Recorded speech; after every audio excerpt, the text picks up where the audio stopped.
ये बताइएगा कि जो टाइगर्स के अगेंस्ट तो यही टीम टाइगर रहेगी कौन? बांग्लादेश जो है।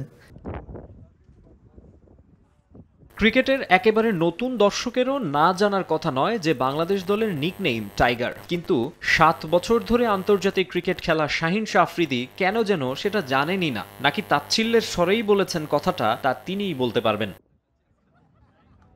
এর আগে ২৫ টি-20তে মুখোমুখি হয়ে পাকিস্তানকে মাত্র ৫ বার হারাতে পেরেছে বাংলাদেশ।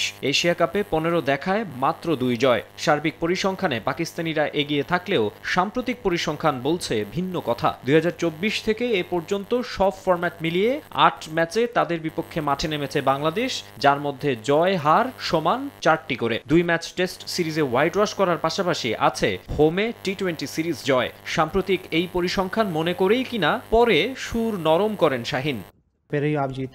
বাংলাদেশ ভালো দল, ভালো ক্রিকেট খেলছে, ওদের একেবারেই সুযোগ দেয়া যাবে না। শুরুর ধাক্কাটা আমাদেরই দিতে হবে, অন্য কিছু ভাবছি না। আমাদের সমস্ত চিন্তা বাংলাদেশের বিপক্ষে ম্যাচটা ঘিরেই।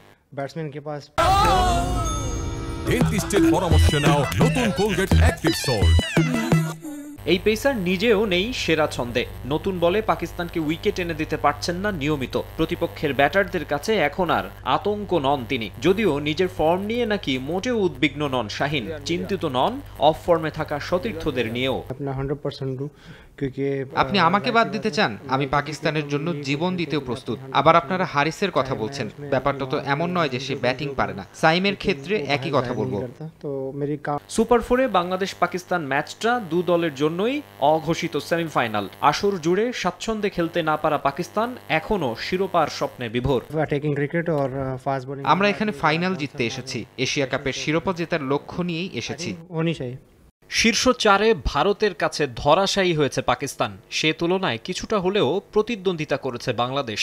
তবে আফগানিস্তান ও শ্রীলঙ্কাকে হারানোর আত্মবিশ্বাস নিয়ে পাকিস্তানিদের বিপক্ষে সেরাটা দিতে মুখিয়ে আছে টাইগাররা। খেলার পরিকল্পনা এরকমই থাকবে। আমাদের বোলিং ওয়াইজ আমরা খুব ভালো করেছি, ব্যাটিংও আমরা ভালো করেছিলাম, এই টুর্নামেন্টে আমরা ভালো করেছি। তো আমাদের ব্যাটিংটায় ফোকাস করতে হবে। ম্যাচ জিততে হলে অবশ্যই ব্যাটিং ভালো করতে হবে। তো হোপলেস হওয়ার কিছু নাই। ইনজুরির কারণে ভারতের বিপক্ষে ম্যাচে না থাকলেও মাস্ট উইন গেমে একাদশে ফিরতে পারেন নিয়মিত ক্যাপ্টেন লিটন দাস। 11-এ আসতে পারে আরও 2-1টি পরিবর্তন। মাকসুম আলম খান, সময় সংবাদ।